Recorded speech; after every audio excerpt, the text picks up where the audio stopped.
हम सब के अंदर ना एक लड़ाई चलती रहती है, किसी बुरी आदत के खिलाफ। ये एक ऐसी जंग है जिसे सिर्फ हम ही महसूस करते हैं। तो आज हम इसी संघर्ष की एक कहानी सुनेंगे और शायद इसमें जीत का रास्ता भी खोज लेंगे। ये एहसास बहुत जाना पहचाना है ना? जब कोई आदत हम पर पूरी तरह हावी हो जाती है तो हम इसी गोल गोल चक्कर में फंस जाते हैं। पता होता है कि ये चीज नुकसान कर रही है, फिर भी हर बार खुद से हार जाते हैं। हमारी कहानी एक ऐसे ही नौजवान की है। उसकी सेहत अजीब तरह से गिरती जा रही थी। सबको लग रहा था कोई शारीरिक बीमारी है, लेकिन जो असली जड़ थी वो किसी को नजर ही नहीं आ रही थी। वो लड़का जैसे दो दुनिया में जी रहा था। बाहर से सब ठीक लगता था, पर अंदर से वो पूरी तरह खोखला हो रहा था। शरीर में हर वक्त की थकान, चेहरा पीला पड़ गया था, आंखों के नीचे काले घेरे। जिस उम्र में इंसान के अंदर सबसे ज्यादा एनर्जी होती है, उस उम्र में उसका शरीर एक बीमार बुजुर्ग जैसा लगने लगा था। घर वाले बहुत परेशान थे। गांव के सबसे बड़े वैद्य के पास ले गए, शहर के डॉक्टरों को दिखाया, दवाइयाँ, टॉनिक, अच्छा खाना पीना सब कुछ आजमा कर देख लिया, पर कुछ नहीं बदला। बल्कि हालत तो दिन ब दिन और खराब होती जा रही थी। क्यों? क्योंकि बीमारी की जड़ शरीर में थी ही नहीं। और अब कहानी उस मोड़ पर पहुंचती है जहां इस पूरी समस्या की असली वजह लड़के के पिता के सामने आ जाती है। एक ऐसा सच जिसने उनकी पूरी दुनिया ही हिलाकर रख दी। गांव के एक बुजुर्ग थे, रामू काका। उन्होंने लड़के के लक्षण देखे और पिता को एक तरफ ले जाकर बताया कि ये वीर्य क्षय के लक्षण हैं। मतलब शरीर की जो जीवन ऊर्जा होती है ना, जो लाइफ फोर्स होती है, वही खत्म हो रही है। उन्होंने साफ साफ समझाया कि जब शरीर की ये सबसे बुनियादी शक्ति ही खत्म होने लगे तो फिर दुनिया की कोई दवा असर नहीं करती।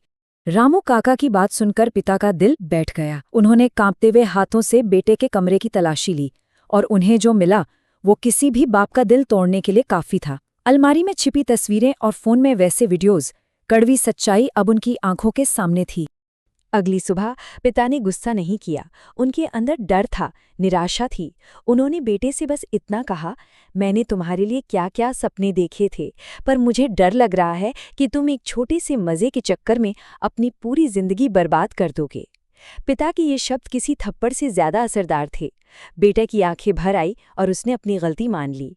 बेटे ने वादा तो कर लिया, पर वो वादा भी टूट गया। तब हारकर पिता उसे एक ज्ञानी साधु के पास ले गए।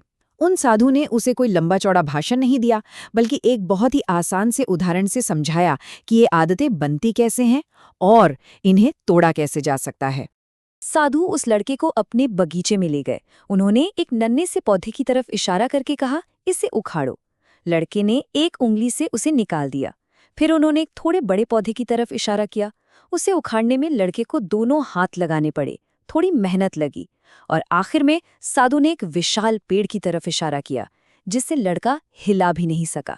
तब साधु ने समझाया, आदतें बिल्कुल इन पौधों की तरह होती हैं। और यही तो सबसे जरूरी सबक था। कोई भी बुरी आदत एक रात में नहीं बनती। साधु ने समझाया, ये जो विशाल पेड़ तुम देख रहे हो ना, ये भी कभी एक नन्हा सा बीज ही था, जिसे हर रोज तुम्हारी लत ने थोड़ा थोड़ा पानी दिया, और आज ये इतना बड़ा हो गया है।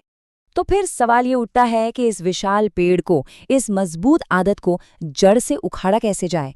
आखिर वो कौन से कदम हैं जो उठाने पड़ेंगे? चलिए देखते हैं। देखिए, बदलाव की शुरुआत हमेशा बहुत छोटे कदमों से होती है। लड़के ने सबसे पहले अपने माहौल को बदला, अपना कमरा साफ किया।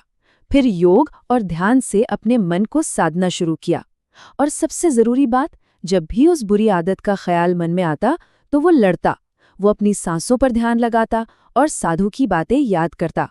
वो ये समझ गया था कि ये एक दिन की जंग नहीं है, ये जंग हर दिन लड़नी होगी।